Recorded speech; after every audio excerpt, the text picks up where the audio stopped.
안녕하세요. 297페이지 펴보세요. 자, 이번 시간에는 무효행위의 전환 이거 할 겁니다. 자, 무효행위가 전환이 된다라고 하면 무효가 유효로 바뀐다 뭐 그런 뜻 아닐까요? 그렇죠? 그런데 무효행위의 전환은 단순히 무효가 유효로 바뀐다 그런 뜻이 아니라 일단 A라고 하는 행위가 하나 있었는데 이 법률 행위는 이거 자체로 무효란 얘기죠. 무효인데 이게 내부적으로 그러니까 법률 행위는 하나 A 하나 한 거예요. 내부를 잘 들여다보니까 B라고 하는 행위로서 유효 요건을 충분히 갖추고 있더라라고 하는 거죠. 그리고 표의자가 이 행위가 무효인 줄 진작에 알았다면 법률 행위 할 당시에 이게 무효인 줄 알았다면 아마 이렇게 하지는 않았을 것이다. 아니면 지금 와서 이게 문제가 될 줄 미리 알았더라면 이런 행위하지 않고 아마 이렇게 했을 것이다 라고 가정적 또는 가상적 의사가 뭐뭐 했을 것이다 라고 하는 게 가정적 의사 아닙니까? 그래서 가상적 내지는 가정적 의사가 인정이 된다면 그러면 원래는 지우고 B로 다시 써야 되잖아요. 그렇지 않습니까? 이게 무효고 이게 유효라고 하고 법률 효과를 이렇게 내고 싶었을 것이다 라고 하는 가정적 의사가 인정이 되면 그러면 가장 좋은 건 이거 지우고 B로 다시 쓰면 되죠. 그러면 유효가 될 거 아니겠습니까? 그런데 굳이 이걸 지우고 B로 쓰지 말고 요건 요대로 놔두고 효력은 B의 효력을 여기다가 부여하자. 그래서 이걸 뭐라고 합니까? 무효행위의 전환이다 이렇게 얘기를 하는 거예요. 무효행위의 전환. 아시겠죠? 그러니까 지금 눈에 보이는 법률 행위는 몇 개입니까? 한 개지. 한 개. 눈에 보이는 법률 행위 하나. 뭐죠? A라고 하는 행위 하나 했죠? 이해되세요? 근데 그 안에 가만히 들어보니까 A는 무효예요. 무효인데 안에 가만히 들여다보니까 아 이게 무효가 돼서 문제가 생길 줄 알았더라면 아마 B로 했을 것이다. 그리고 B의 효력을 가지고 있을 가능성이 충분히 있다. 그러면 원래는 지우고 B로 써야 효력이 유효가 되는 거 아닙니까? 근데 지우지 말고 이 상태로 그냥 놔두되 효력은 B의 효력을 여기다가 부여해서 쓰자 그런 겁니다. 잘 이해가 안 가세요? 자 보면요. 갑이라고 하는 사람이 을과 부부입니다. 그래서 부부인데 아기가 없어요. 아기가 없는데 갑이 나가서 병과 아들을 하나 얻죠. 그래서 갑이 병을 만납니다. 병을 만나서 1년 만에 떡두꺼비 같은 아들을 하나 납니다. 여기는 혼인 중이 아니다 그런 얘기죠. 혼인 중이 아닌데 아기를 낳아요. 아기를 낳는데 얘를 데리고 들어와 가지고 을한테 강요를 하죠. 뭐라고? 출생신고하라고. 친생자 즉 혼인 중의 자로. 둘이 혼인 중이기 때문에 죄송합니다. 여기서 출생하면 이걸 친생자라고 합니다. 그럼 여기는 출생신고할 때 어떻게 돼? 혼인 외의 자로 출생신고하는 거예요. 아버지 갑, 어머니 을, 혼인 중의 자. 이렇게 출생신고하면 아버지 갑, 어머니 병, 혼인 외의 자. 그래서 우리 가끔가다 한 번씩 떠드는 게 혼외자 이런 얘기 하잖아요. 그게 법률 용어예요. 혼인 외의 자가. 그래요. 이렇게 되니까 옛날에 이걸 뭐라고 불렀어요? 혼인 관계 없이 태어난 아기를. 그치, 사생아. 그렇죠? 영어로 fireworks 그죠? 불장난에 산물이다 뭐 이런 얘기 하지 않았습니까? 그래. 그러다 보니까 옛날에는 이게 사생아 같으면 경찰도 못 됐어요. 경찰이나 군인, 장교도 못 했다고. 불만이 있을 것이다라고 해서 불만을 바깥으로 잘못 표출시키면 경찰관이나 군인들은 총 갖고 다니잖아요. 그렇죠? 네, 그래서 장교도 잘 못했어요. 그러다 보니까 불이익 생길까봐 네, 여기다가 친생자로 출생신고해라. 근데 여기서 부인이 반발할까요? 안 할까요? 네, 반발 못한다니까. 여기는 17년 동안 부부로 살았는데 아기가 없었다니까. 아기가 없었어요. 그러니까 갑이 와가지고 을한테 뭐래? 출생신고 좀 하지 그래요? 아기 데리고 와서? 아니야. 뭐라 그래? 거봐 이씨 그러면서 들어오죠. 뭘 거봐. 17년 동안 안 됐는데 여긴 한 방에 됐잖아. 한 방. 1년 만에 아들 낳았으면 한 방이죠. 아직 미성년자들이 많아서 잘 모를지 모르겠는데 그리고 거봐 이씨 그러니까 은맥 기주고 그런 거 아니에요. 그래서 출생신고를 합니다. 친생자로 출생신고하죠. 혼인 중개자 친생자로 출생신고했는데 친생자 출생신고가 유효입니까 무효입니까? 무효죠 무효. 아니 아버지 누구야? 갑이고 어머니 병인데 아버지 갑 어머니 을 그래서 혼인 중개자로 신고했잖아요.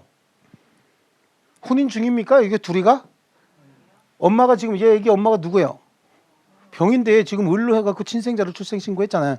애 나중에 출세하고 이러는 게 좀 지장이 있을까봐 그때 당시만 해도 그래서 친생자로 출생 신고했는데 그러다가 이제 이분이 나중에 돌아가세요.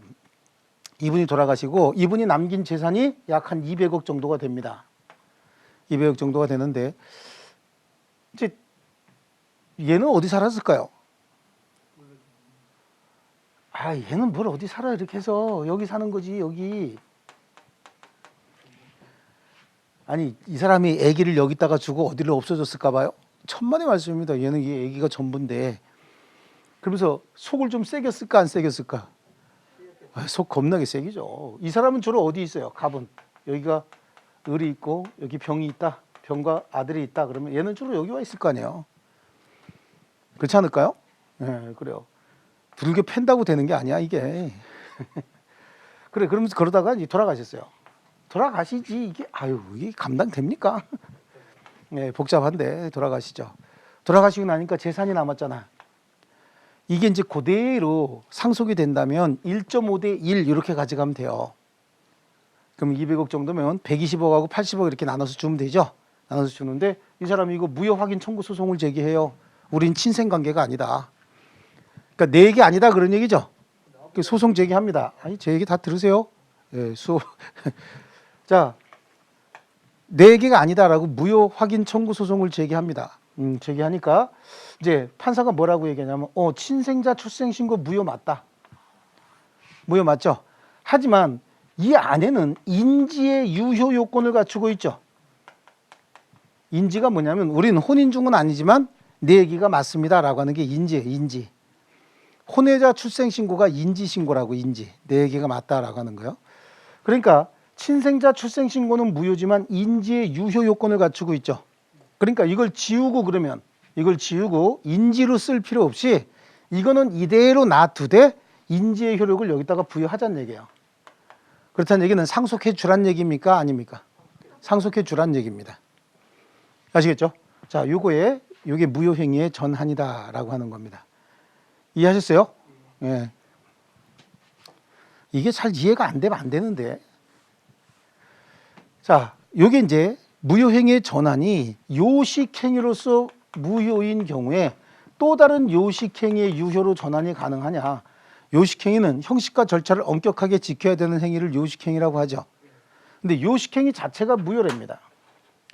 무효인 요식행위를 유효인 요식행위로 전환은 이게 원칙적으로 불가능한 거예요. 왜냐하면 출생신고를 할 때는 출생신고서에 출생신고에 필요한 서류를 첨부해서 신고해야 되는 거잖아요. 출생신고에 필요한 서류가 다 첨부가 됐어도 사망신고서에 출생신고를 할 수는 없죠.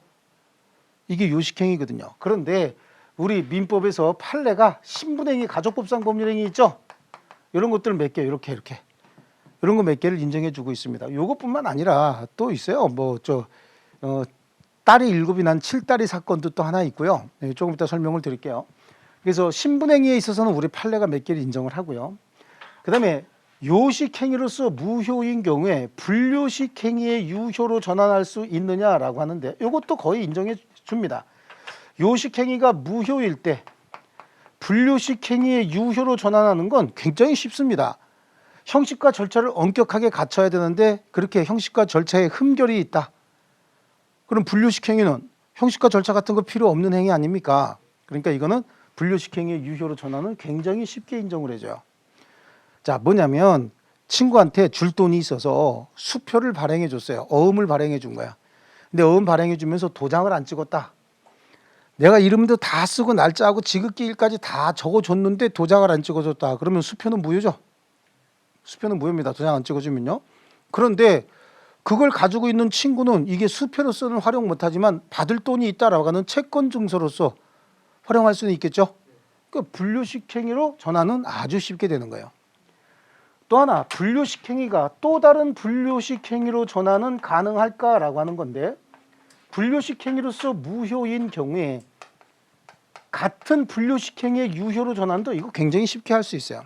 예를 들어서 전세권 설정 계약을 체결하고 전세권을 취득하려면 등기까지 해야 돼요. 그런데 전세권 설정 계약만 체결하고 등기해 주기로 했는데 깜빡 잊어버려서 등기를 안 해줬다. 그럼 전세권은 무효지만 등기 안 됐으니까, 하지만 임대차의 유효는 될 수 있는 거 아닙니까? 임대차의 유효로 써먹을 수는 있는 거죠. 계약서가 엄연히 존재하니까 사용수의 기간도 정해져 있고요. 그래서 분류식에서 분류식으로 전환도 쉽게 됩니다. 그런데 문제는 분류식 행위가 무효일 때 요식 행위의 유효로 전환할 수 있느냐? 이거는 허용하지 않겠다는 겁니다. 이건 불가능하다. 요거 가지고 예를 들어 드릴게요. 친구한테 돈 빌리면서 차용증 하나 써줬어요. 매달 며칠 날 이자 어떻게 해서 어떻게 주겠다라고 차용증 하나 썼습니다. 거기는 도장까지 다 찍혀 있는 차용증이에요. 그러면 그 지급하기로 한 날 어음이나 수표처럼 은행에 갖다 집어넣으면 은행에서 받아줍니까?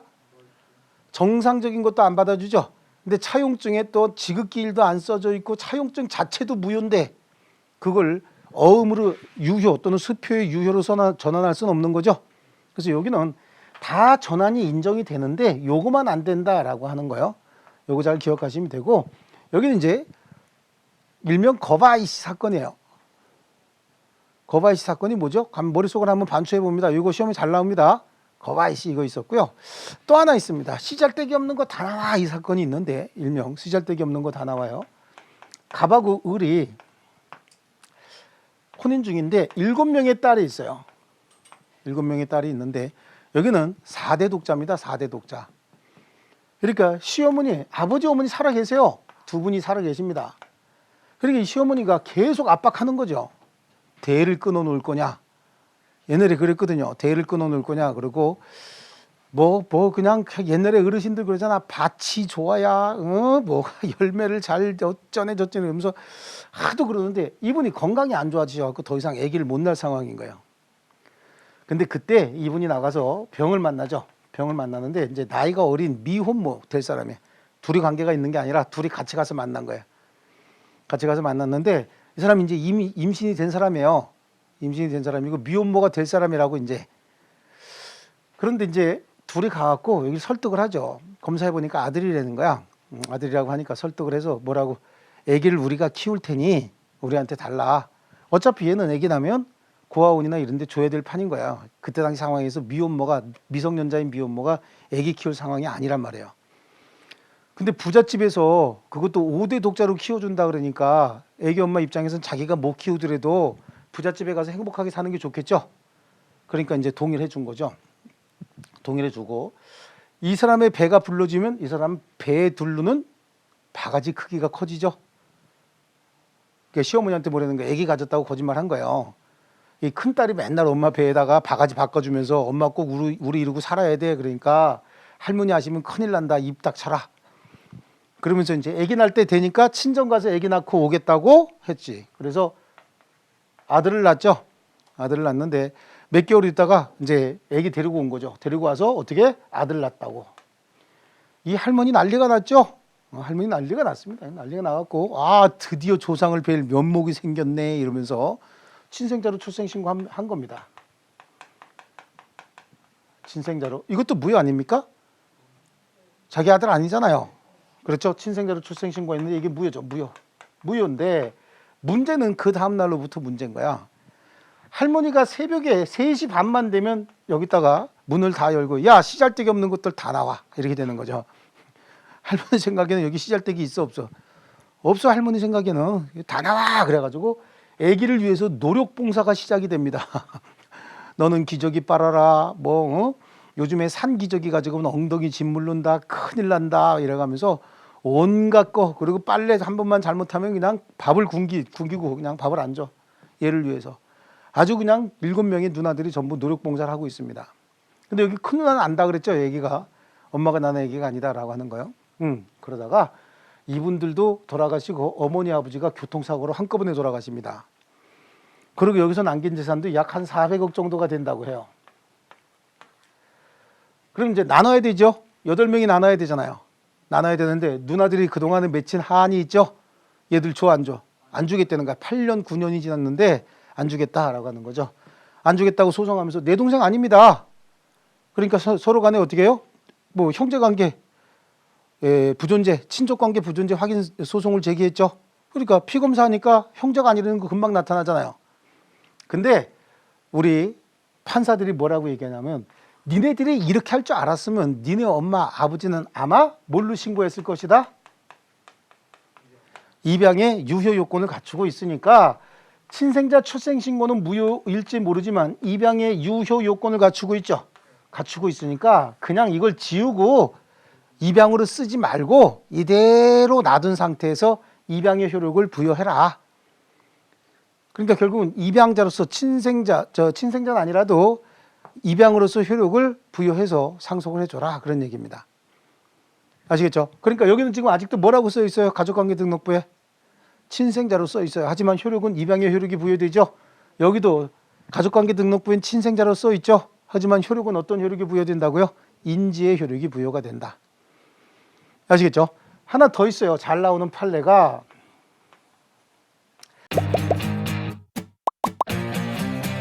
에듀윌 유료 회원만의 남다른 서비스.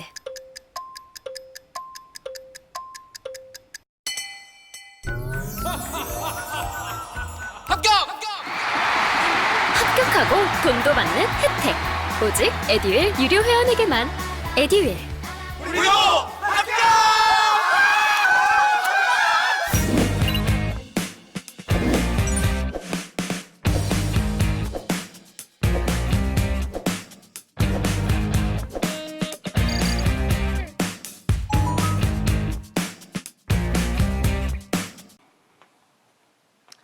이렇게 재건축 조합이에요. 근데 재건축 조합이 재건축 사업 인가를 받으면서 인근에 있는 단지, 요 단지를 재건축 단지에 포함을 시켰어요. 포함을 시켰고 이 단지 요 땅 있죠? 요 땅은 한 10억 상당의 땅인데 재건축 조합이고 이 땅 주인이 머리가 좀 돌아갔나 봐요. 재건축 사업 계획 승인 받는데 7년 걸렸어. 돈 참 많이 들어갔겠다. 이런 생각을 하면서 이 땅 10억짜리를 얼마에 팔겠다는 거죠? 50억에 팔겠다는 거야. 그 10억짜리 50억에 사야 되나 말아야 되나 재건축 조합에서 고민하다가 이거 혹시 또 무산돼 갖고 7년을 시간을 더 끌어야 된다. 그러면 재산적 손실이 너무 더 크니까 아예 50억이라도 사자라고 생각을 했던 겁니다. 근데 나중에 알고 보니까 이거 빼더라도 재건축 사업 진행하는데 전혀 지장이 없었던 거죠. 그리고 여기는 잘 알고 이용한 거예요. 그러니까 이게 뭐가 됐어? 불공정한 법률 행위가 된 거죠. 급부와 반대급 사이에 현저한 불균형이 있었죠. 얘는 재건축 사업 무산될까 봐 전전긍긍하고 있었어요. 정신적으로 심리적으로 궁박한 상태였고 요거는 잘 알고 이용을 했잖아. 그래서 10억짜리를 50억에 파는 거 아닙니까? 불공정한 법률 행위가 됐죠. 그러니까 무효가 된 거야. 무효. 그러니까 계약 없던 걸로 해. 그랬더니 얘가 나가면서 에이 참 그냥 10억에 팔 걸 이렇게 얘기를 하니까 판사가 STOP 그래서 다시 들어와. 그래서 50억은 무효지만 10억이라도 거래할 거야? 그랬더니 네 라고 한 거죠. 그래서 불공정한 법률 행위로서 무효인 경우에도 적당한 가액으로 감액해서 10억의 매매 계약으로서 그 효력을 부여했다. 계약서 다시 쓴 거야. 이대로 놔두고 그냥 10억만 줘라라고 했던 거예요. 예, 그대로 놔두고 10억만 주고 소유권 이전 등 해줘라라고 했던 겁니다. 아시겠죠? 요 세 개는 굉장히 중요한 판례고요. 또 하나가 있어요. 상속의 포기와 같은 단독 행위에도 적용이 된다라고 하는 판례가 있는데 이 판례는 되게 재밌는 판례입니다. A라고 하는 분이 돌아가셨습니다. 돌아가셨는데 이분한테는 아들이 셋이 있어요. 갑, 을, 병 이렇게 셋이 있는데 큰아들, 작은아들은 아버지가 돈 잘 벌 때 공부를 해서 해외 유학도 갔다 오고 좋은 직장 가지고 참 잘 살고 있는데 항상 막내가 아버지가 몸이 안 좋으실 때 막내 교육도 제대로 못 시키고 막 이랬던 거지. 이 형들은 다 결혼을 했는데 여기는 결혼을 못한 거예요. 못했고 이분이 남긴 재산이 총 10억 정도가 됩니다. 그러니까 형들은 지금 여길 줄라 그러죠. 동생한테 싹 다 이렇게 몰아주려고 그러는데 제가 얘네들 줄 수 있어요 없어요? 동생한테. 왜 못 줘요? 예? 제가 얘기했잖아. 결혼했다고. 그러니까 저 못 줘요. 못 주죠. 이 눈들이 있잖아요. 벌써 딱 째려보고 있죠. 그래서 못 주는 거야. 상속을 포기하려고 했는데 상속을 포기하지 못하고 3개월이 지났습니다. 3개월이 지나면 더 이상 상속 포기 안 되거든요. 그럼 3분의 1씩 상속이 된 거야. 그럼 여기 등기부 등본에 이렇게 보면요. 아직 명의는 돌아가신 분 명의로 돼 있어도 법률 규정에 의해서 이분이 돌아가심과 동시에 각각 상속이 돼서 지분은 3분의 1씩 무조건 인정되는 거야. 등기는 안 돼 있어도. 그렇죠? 그러다가 이제 한 6, 7개월이 지나고 난 다음에 이분들이 해외여행 간 사이에 형들이 가갖고 상속을 포기해버린 거예요. 그래서 상속을 포기하니까 명의가 이제 누구 명의로 됐죠? 병 명의로 이렇게 바뀌어 있겠죠? 그리고 2년쯤 있다가 이분들이 심심해서 등기부 한번 띄워보니까 이분들 머릿속으로는 아직 A 명의로 돼 있어야 될 거 아니야. 돌아가신 시아버지 명의로. 근데 누구 명의로 단독 등기돼 있죠? 병 명의로 단독 등기돼 있죠. 그러니까 이제 추궁을 했죠. 어떻게 된 거야? 그렇죠? 어떻게 된 거야? 사실은 이러했습니다. 라고 했더니 니들 대가리 박어. 이렇게 된 거죠? 그래서 대가리를 두 분은 이제 받고 있고, 제대로 박았죠. 대가리 받고 있고, 형수들이 이제 시동생을 상대로 소송을 합니다. 소송을 하는데, 상속의 포기가 무효죠, 지금 이거. 포기할 수 있는 기간이 지났는데 상속의 포기를 했잖아요? 그런데, 자, 단독행위로서 상속의 포기도 협의 분할의 유효를 인정해라. 라고 했던 거예요. 그러니까 우리 판사들이 뭐라고 얘기했냐면, 이거는 상속 포기는 무효일지 모르지만 협의 분할의 유효로 전환해라. 그대로 놔두고 협의 분할한 걸로 그냥 써먹어라. 그런 얘기예요. 그때 얘네들이 무슨 분할입니까? 우린 하나도 안 받았는데. 그랬더니 야 일로 와봐. 그랬더니 판사가 0%, 100% 분할을 해준 거죠. 0%, 100%. 하여튼 문제죠. 박수 쳐야 되지. 이 상황에서요. 그래서 상속의 포기로서 무효인 경우에도 협의 분할의 유효로 인정했다. 그래서 무효행위 전환과 관련돼서 판례가 나오면 요거 두 개는 신분행위도 그 전환을 인정했다라고 하는 판례로 유명한 거고, 나머지 두 개 판례 있죠. 요거 상속 포기하고 재건축 조합 있죠. 그래서 불공정한 법률행위로서 무효인 경우에도 그 전환을 인정한다라고 하는 판례, 유명한 판례입니다. 이거는요. 아시겠죠? 자, 그리고 우리 책으로 가면요. 무효행위 전환입니다. 138조에 무효인 법률행위가 다른 법률행위의 요건을 구비하고 당사자가 무효를 알았더라면 다른 법률행위 하는 것을 의욕하였으리라고 인정될 때는 다른 법률행위로서 효력을 갖는다죠. 자, 거기 무효인 행위가, 그럼 칠판에 무효인 행위가 어떤 거야? A 행위죠. A 행위가 무슨 다른 법률행위, 그럼 뭐가 되는 거죠? B가 되는 거죠. 요건을 구비하고 당사자가 무효를 알았더라면 다른 법률행위 하는 것을 의욕하였으리라고 인정될 때, 자, 의욕하였다고 확인되는 게 아니라 의욕하였으리라고 인정이 된다는 얘기는 가상적이고 가정적 의사다 이렇게 얘기하는 거 아닙니까? 이게 인정이 될 때는 다른 법률행위로서, 그러니까 무슨 행위로서? B의 행위로서 효력을 갖는다 그 얘기죠.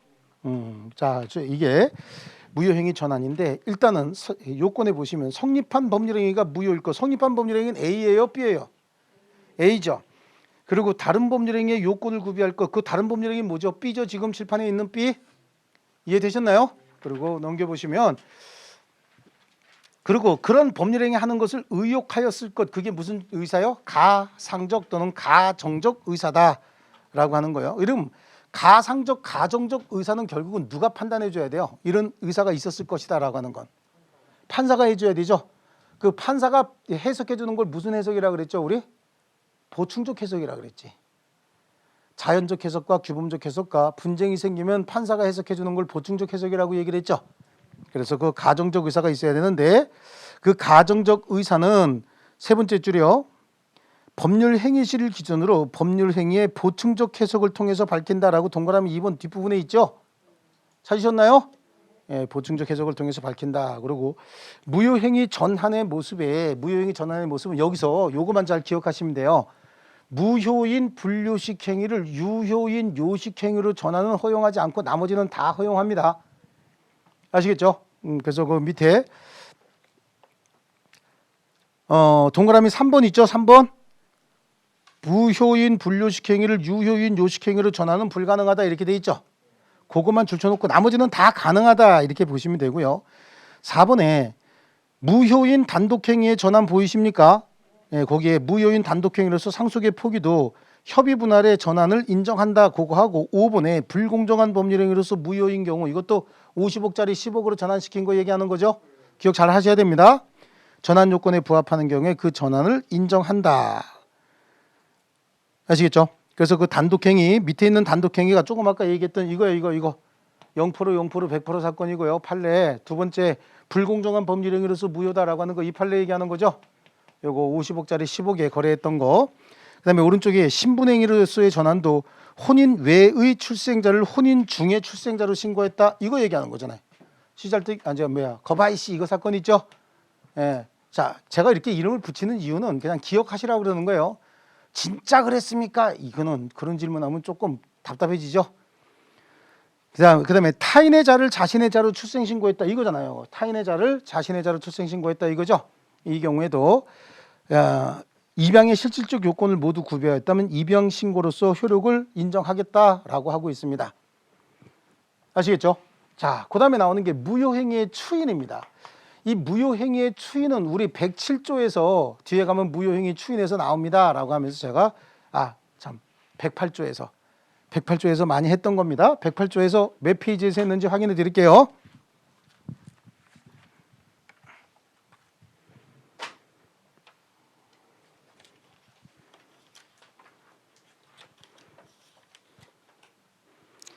(225페이지) 양쪽 가로 4번 보세요.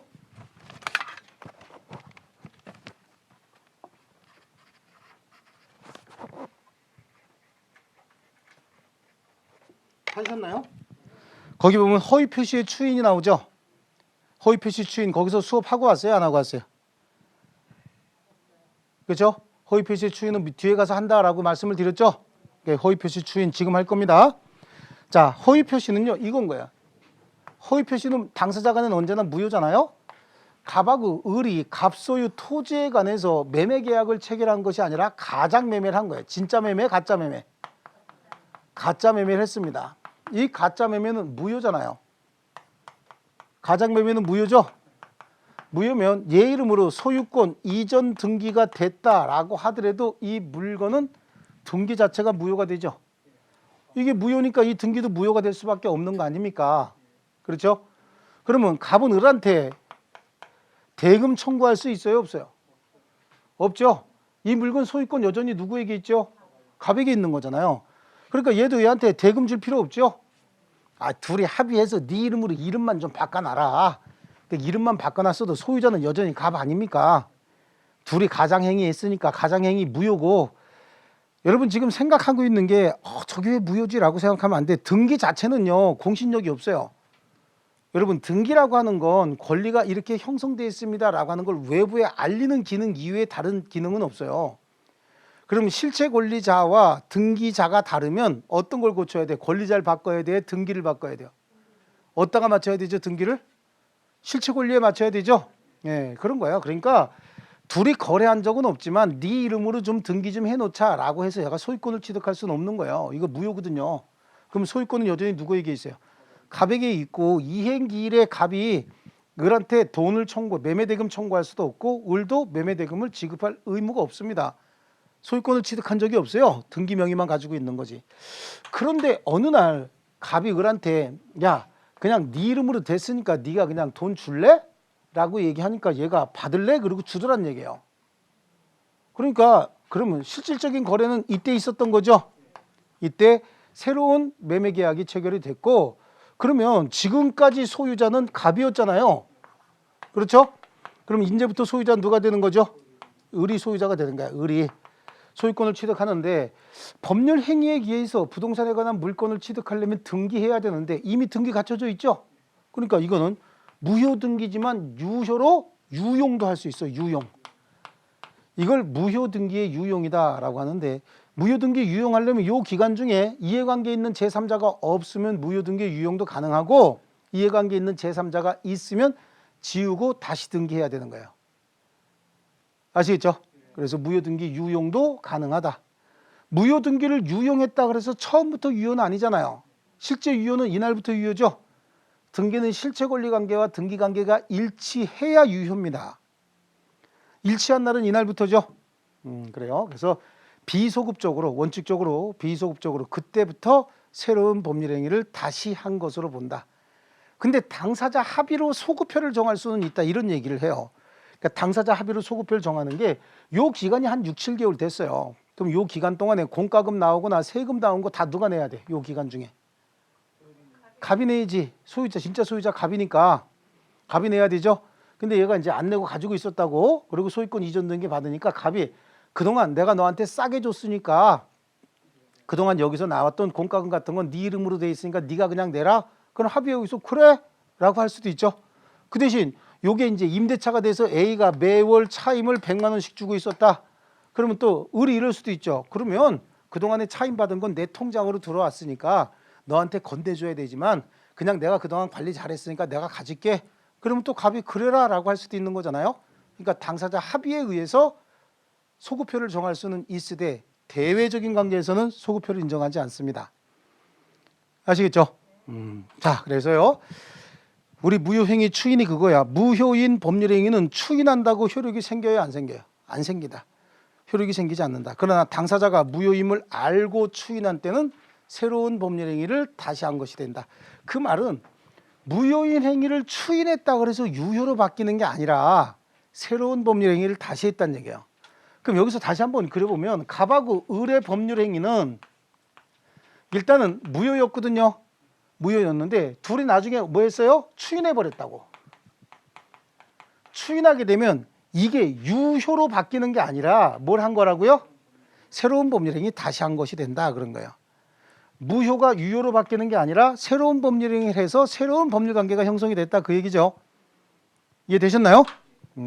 그래서 거기 추인한 때는 새로운 법률행위 한 것으로 본다. 그래서 거기에 동그라미 2번의 내용이에요. 무효인 법률행위를 추인에 의해서 무효가 유효로 바뀌는 것이 아니고 뭐라고요? 새로운 법률행위로 효력을 인정하는 건데 강행규정이래요? 임의규정이래요? 임의규정이다. 그러니까 원래 비소급적으로 효력이 발생하는데 지네끼리 합의로 소급표도 정할 수 있다 그랬죠? 합의로 소급표 정하는 건 당사자 간에만 효력이 있는 거예요. 그래서 추인의 요건에 일단 무효인 행위가 있어야 되고 추인의 의사 표시를 해야 되는데 당사자가 무효임을 알고 추인했어야 되죠. 그 다음에 항상 모든 추인은 동그라미 2번에 중요한 말이 나와요. 그 원인이 종료되고 난 다음에 추인했어야 되는 거야. 그럼 거기까지만 줄쳐놓고 강행 규정을 위반해서 무효인 행위는 원인이 소멸한다 또는 원인이 종료된다라고 하려면 강행 규정 없어져야 되죠. 그래야 무효의 원인이 종료되는 거 아닙니까? 또 혹시 의사 무능력 상태에서 법률 행위했다, 만취 상태에서 법률 행위했다, 그럼 그것도 의사 무능력자의 행위로서 무효거든요. 추인하려면 술 취한 상태에서 추인해야 돼? 완전히 깨고 난 다음에 추인해야 돼요? 완전히 깨고 난 다음에 추인해야 되죠. 이게 무효의 원인이 종료되고 난 다음에 추인한다는 뜻인데 그러면 반사회적 행위로서 무효다. 반사회적 행위로서 무효다. 그럼 그거는 추인이 불가능하죠. 원인이 종료될 수 있어요? 없어요? 전혀 원인이 종료될 수가 없잖아요.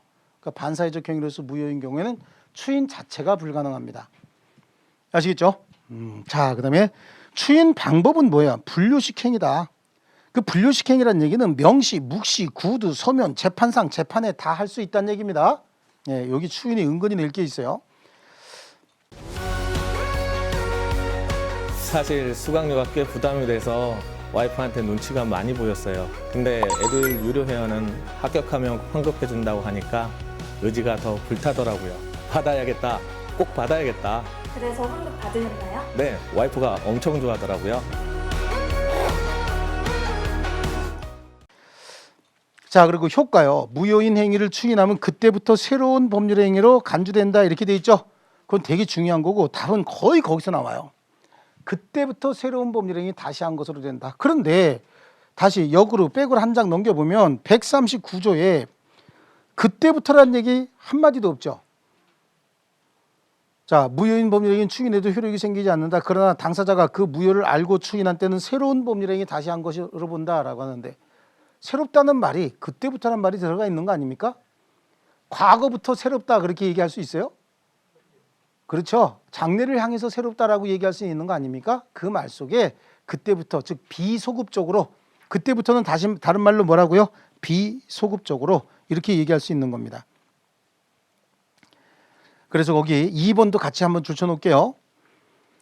이는 무효행위 자체를 사후에 유효로 하는 것이 아니라 새로운 의사표시인 추인에 의해서 추인한 때로부터 새로운 법률행위의 효력을 발생시키는 것이다. 그러니까 뭐가 원칙이다?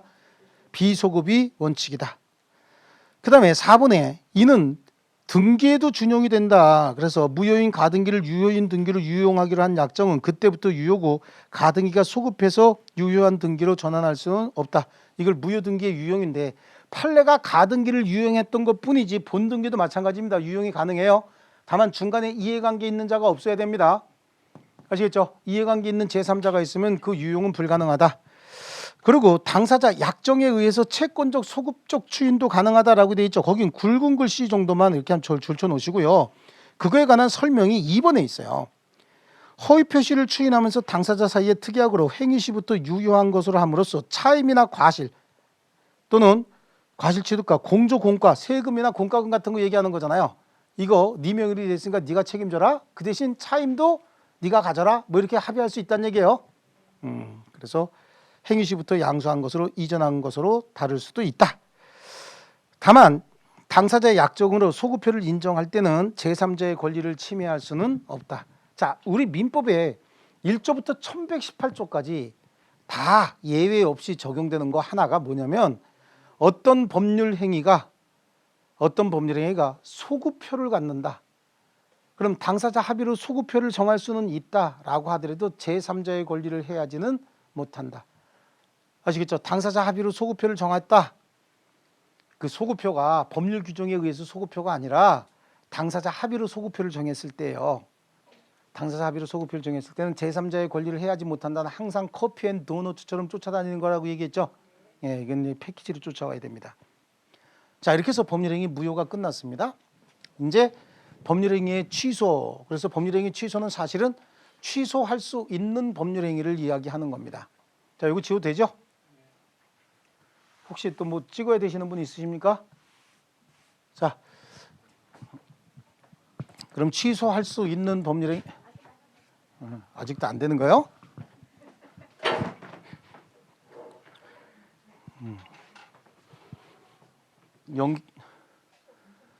영민이 저거 아이폰일세. 아이폰 11, 12, 11, 11이요? 오케이. 자, 지워도 됩니까 이제? 좋습니다. 최신 폰일세.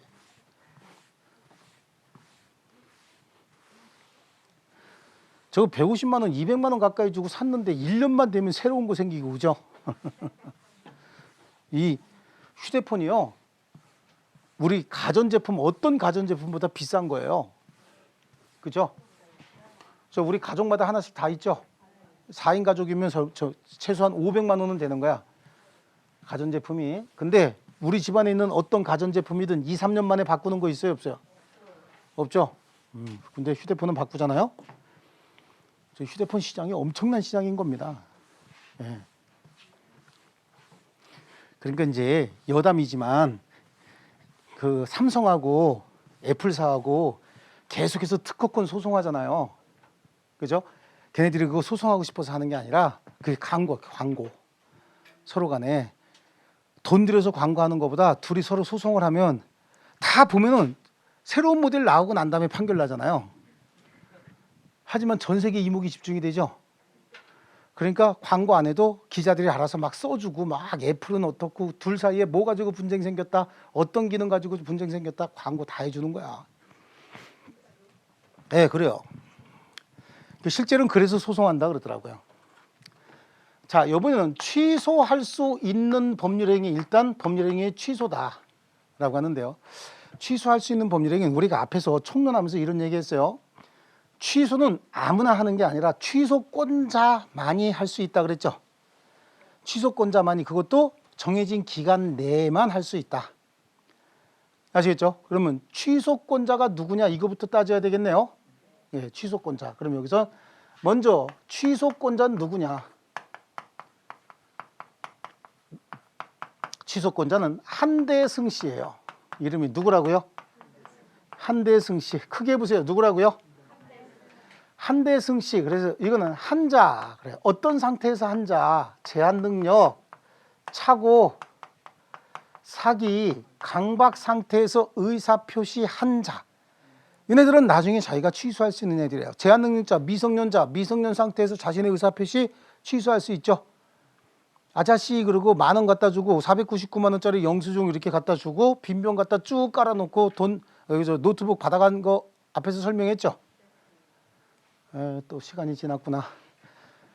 이자들에게 누가 있을 수 있죠? 대리인이 있을 수 있는데 이 대리인은 법정 대리인과 임의 대리인이 있잖아요. 그렇죠? 법정 대리인에게는 취소권이 부여되어 있어요. 법정 대리인은 취소권이 부여되어 있지만 임의 대리인 같으면은 임의 대리인은요. 특별 수권이 있는 경우에 취소권 행사할 수 있다. 앞에서 배웠을 때 뭐라고 배웠어요? 임의 대리인, 계약 성립시킬 대리권에 계약을 소멸시킬 대리권까지 포함하진 않는다 그랬죠. 그럼 계약을 소멸시킬 때는 포괄적이거나 아니면 특별 수권이 있어야 된다고. 그러니까 그냥 특별 수권으로 얘기하면 되는 거야. 얘가 취소하려면 원래는 취소권 없다 그랬죠. 근데 예외적으로 취소권 행사할 수 있다 그랬죠. 어떤 경우에 야 취소권도 네가 행사해라 라고 특별 수권이 있어야만 임의 대리인은 취소권 행사할 수 있고요. 그 다음에 이네들로부터 권리를 승계받은 승계인들 있죠. 이 승계인은 또 둘로 나눠서 포괄 승계인하고 특정 승계인이 있어요. 근데 제가 민법에서 포괄 승계인 그러면 상속인을 떠오르고 상속인과 피상속인은 뭐라 그랬어요? 항상 같은 사람. 민사적으로는 상속인과 피상속인은 항상 같은 사람으로 취급하면 돼요.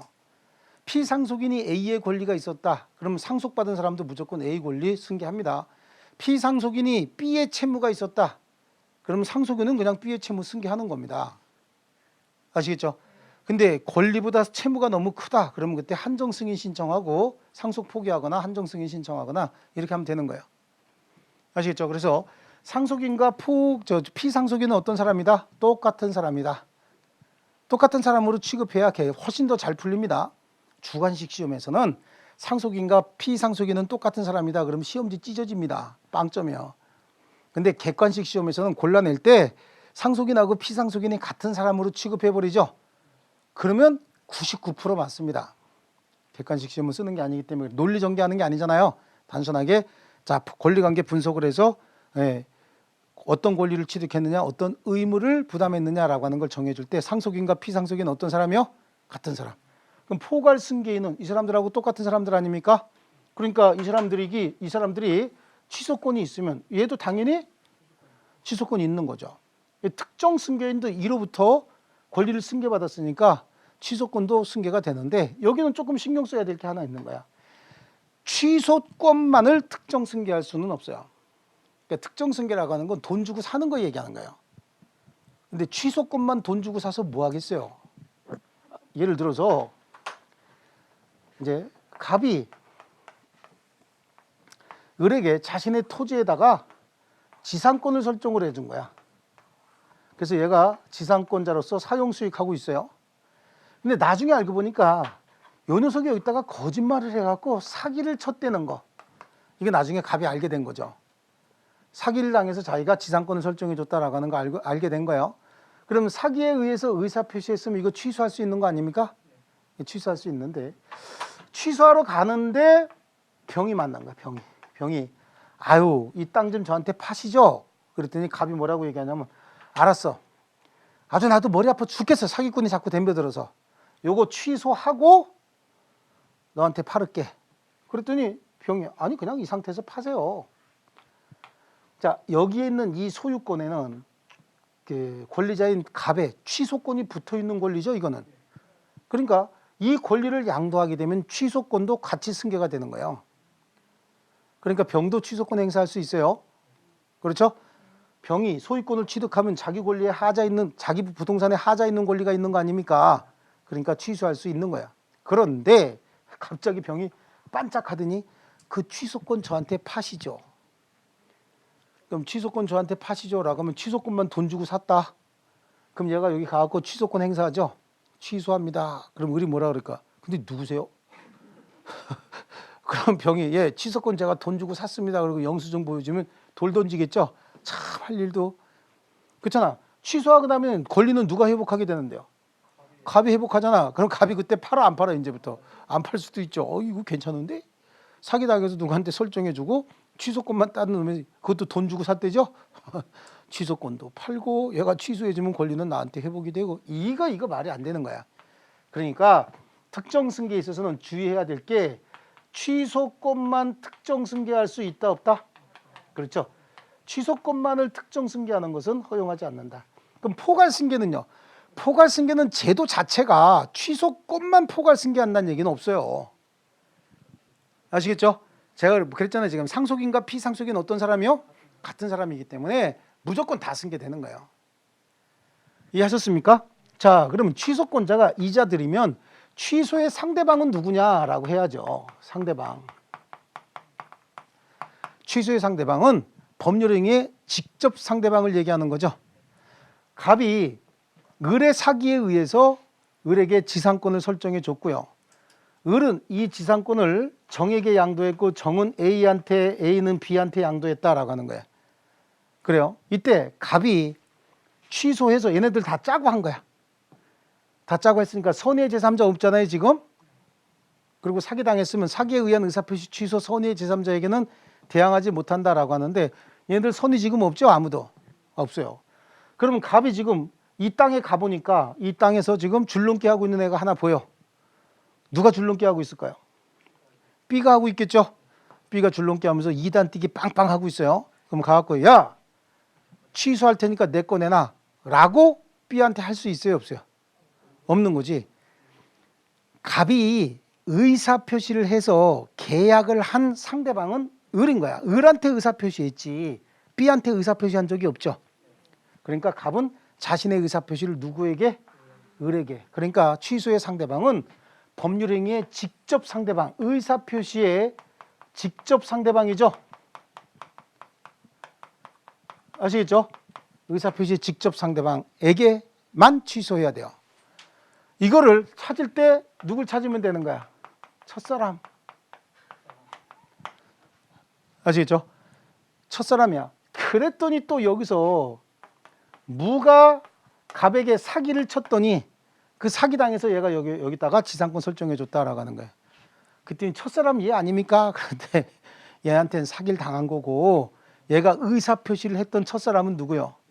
을이죠. 그러니까 의사표시했던 첫사람 얘기하는 거예요. 아시겠죠? 예. 자, 이게 상대방이고 그러면 취소의 방법은 그래요.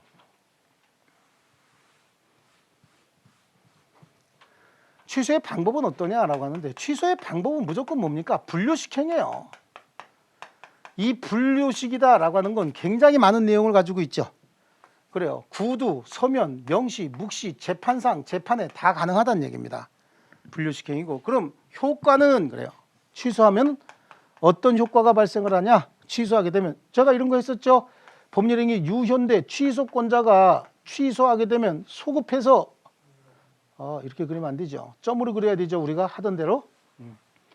취소하게 되면 소급해서 무효가 된다라고 얘기했죠. 그럼 이제 무효의 효과가 적용이 되는 거야.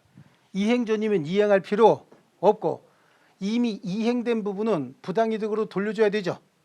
선의자는 현존이익만 주고 악의자는 모든 손해를 다 배상합니다. 그렇죠? 그런데 제한 능력을 이유로 취소했을 때 제한 능력자 측에서는 언제나 현존 이익만 돌려주면 되는 거예요.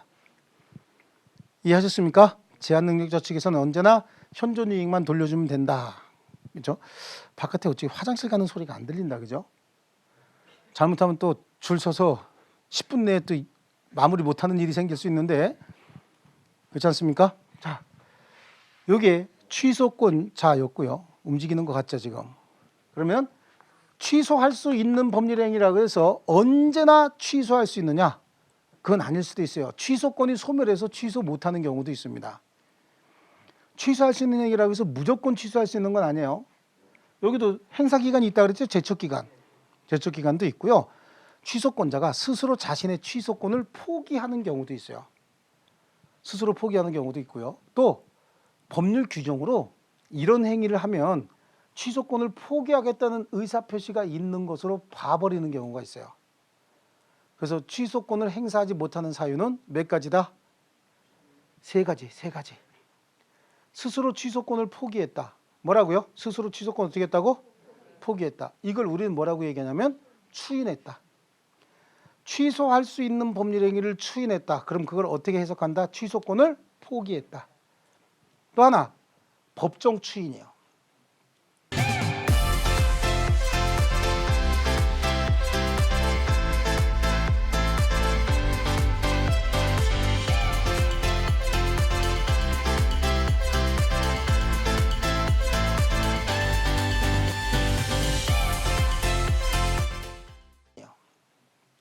말로 추인은 한 건 아니지만 얘가 어떤 행동을 보인 거야. 행동을 보였는데 그 행동 속에는 취소하지 않겠다는 의사가 포함된 걸로 해석할 수밖에 없는 경우가 있어요. 행동 자체가. 저런 행동을 해놓고 다시 취소한다? 이거 이상하지 않냐? 이렇게 느껴지는 행동이 6개가 있어요. 몇 개요? 6개. 그 행위가 있으면 취소권을 포기한 것으로 보겠다고 법으로 정해놨어. 그러니까 이거는 법정 추인이지. 그다음에 취소권의 행사 기간은 그다지 길지 않아요. 취소권이 단기 소멸한다.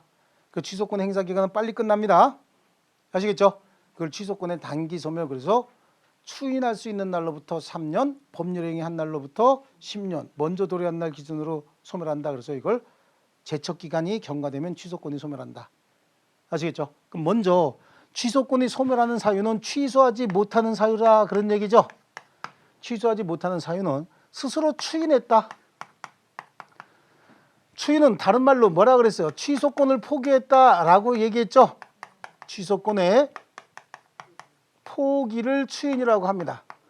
취소권의 포기. 그럼 취소권을 포기한다는 얘기는 취소권이 있어야 포기하는 거 아닙니까? 아니, 뭐가 있어야 포기하지. 자, 포기합니다. 그때 뭘 포기합니까? 그것은 잘 모르겠습니다.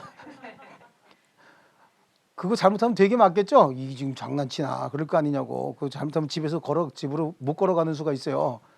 장난치는 거잖아. 뭐 포기할 게 있어야 포기하지. 그래, 그러니까 결국은 추인권자는 누가? 취소권자가 추인권자인 거예요. 자기가 취소권을 행사할 수 있는데 취소권을 행사하지 않겠다라고 하는 거잖아요. 그런데 문제는 이 모든 추인은 항상 원인이 종료되고 난 다음에 해야 돼요.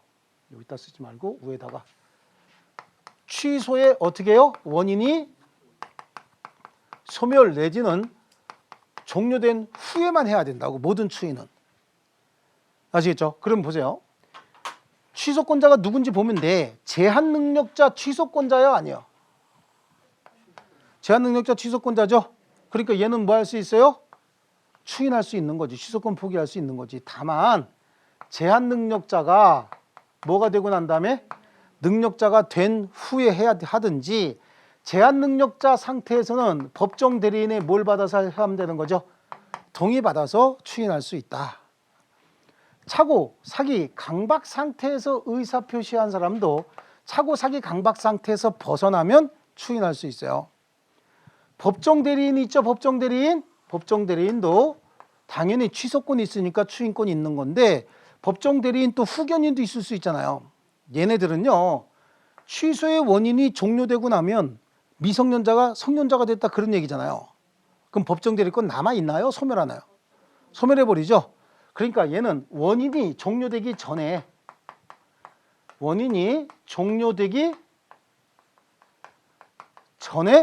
추인할 수 있는 거예요.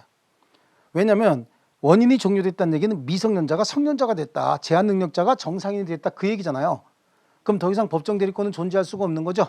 그러니까 얘는 원인이 종료되기 전에 추인할 수 있는 거고, 임의 대리인도 특별수권에 의해서 취소권이 있으면 그 특별수권에 의해서 추인권도 있는 것이고, 포괄승계인이나 특정승계인 마찬가지죠. 취소권이 있으면 추인권도 있는데, 그러면 추인의 상대방은 누구냐? 똑같아. 취소라고 하는 게 취소할 수 있는 행위에 취소할 수 있는 행위는 누구한테 한다 그랬어요? 직접 상대방한테 한다 그랬잖아요.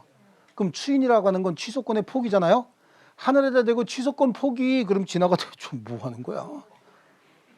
하지만 누구에게? 취소의 상대방한테 가서 야, 취소 안 할 테니까 제대로 활동해 라고 얘기해야 되는 거 아닙니까? 그럼 추인의 상대방은 누구예요?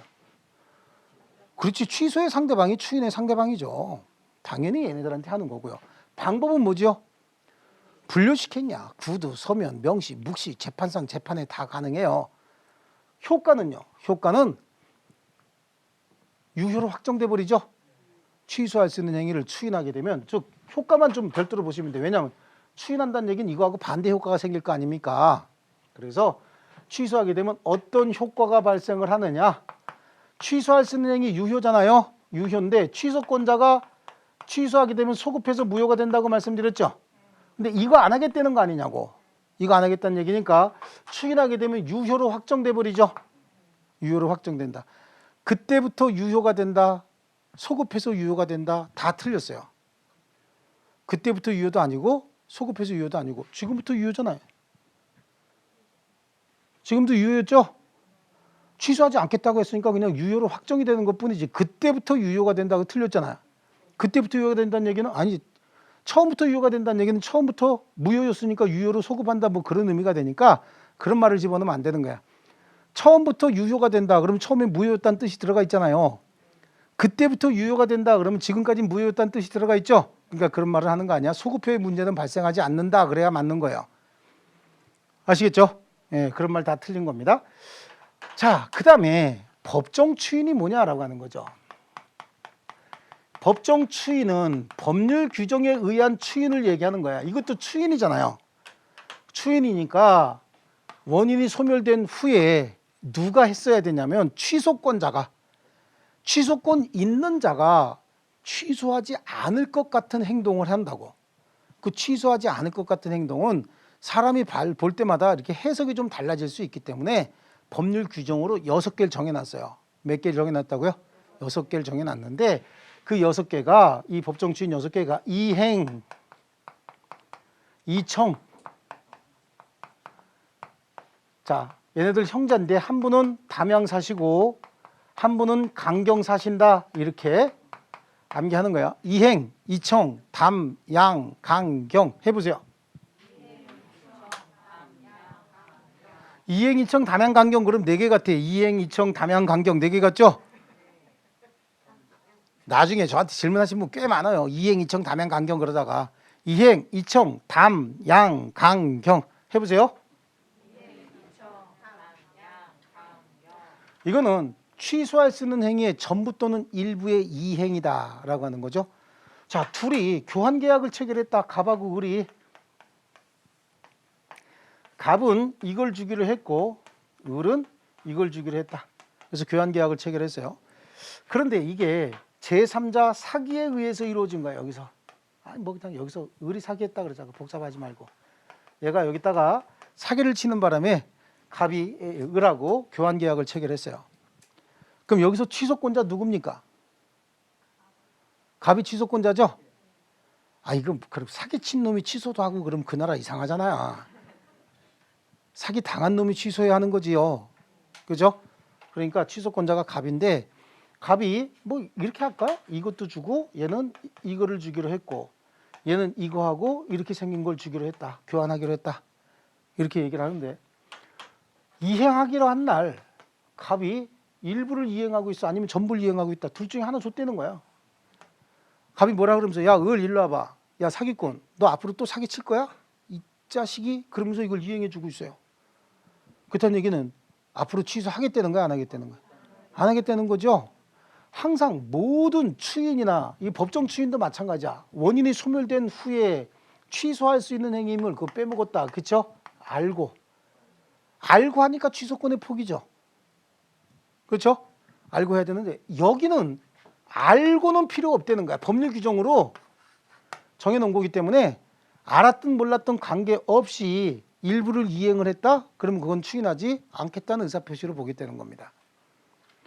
또 이건 뭐냐? 이행의 청구죠. 이행의 청구. 이행의 청구는 누가요? 취소권자가 이행기에 야 사기꾼 일로 와봐. 너 왜 오늘 가져오기로 한 거 안 갖고 와? 빨리 갖고 와 임마 나도 줄 테니까. 이랬다는 거죠. 그렇다는 얘기는 취소하겠다는 거야 안 하겠다는 거야? 안 하겠다는 거죠.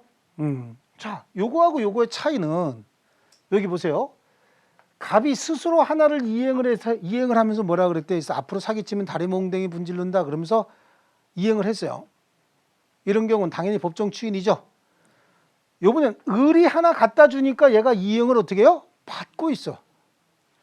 받으면서 뭐라는 거야? 이게 사기만 잘 치는 줄 알았더니 또 약속은 잘 지키네. 그러면서 받고 있다고. 그럼 그건 취소하겠다는 거야, 안 하겠다는 거야? 안 하겠다는 거야. 그러니까 이행하고 이행의 청구는 차이가, 얘는 스스로가, 취소권자가 스스로 한 경우뿐만 아니라 취소권자가 스스로 받은 경우도 법정 추인이지만, 이행의 청구는 취소권자가 스스로 한 경우에는 법정 추인이지만 취소권자가 받은 경우에는 법정 추인이 아니다라고 얘기를 하는 거예요. 아니 그렇지, 얘가 사기쳤는데 사기친 사람은 얘한테 와서 뻔뻔하게 청구할 거 아니에요. 오늘 이행하기로 한 날이니까 이행을 해 주시지요. 그럼 얘가 취소 못해요? 계속 할 수 있어야 되겠죠. 만약에 사기친 자가 와서 이행을 청구했는데 취소 못한다 그러면 얘는 사기치자마자 그 다음날 바로 청구해버리지. 그렇죠? 그럼 뭐라는 거야? 내가 사기는 쳤지만 이행 청구 먼저 했으니까 이건 무조건 이행해야 돼. 이건 아니죠. 예, 그래서 이행의 청구는 뭐죠? 이행 청구는 누가 했어야 돼? 취소권자가 한 경우에만 법정 추인이지, 취소권자가 이행 청구를 받은 경우에는 법정 추인이 아닙니다. 아시겠죠? 이거는 담보 제공이야. 담보 제공인데 갑이 이거를 주기로 했는데 이게 지금 준비가 안 됐네. 준비가 안 되니까 얘한테, 야 사기꾼, 내가 오늘 이거 주기로 했는데 이게 준비가 안 됐으니까 내가 그 대신 저거하고 같은 가격에 상당한 담보를 제공할게 라고 했다는 거죠. 그렇다는 얘기는 취소하지 않겠다는 얘기죠. 마찬가지야 여기도.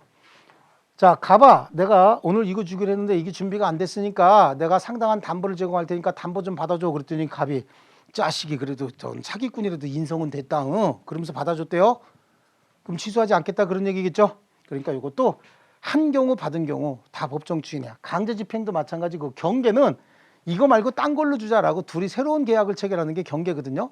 그러니까 여기는 묶어서 이행하고 이행 청구 가지고 거의 나오니까 이렇게 묶는 거야. 이렇게.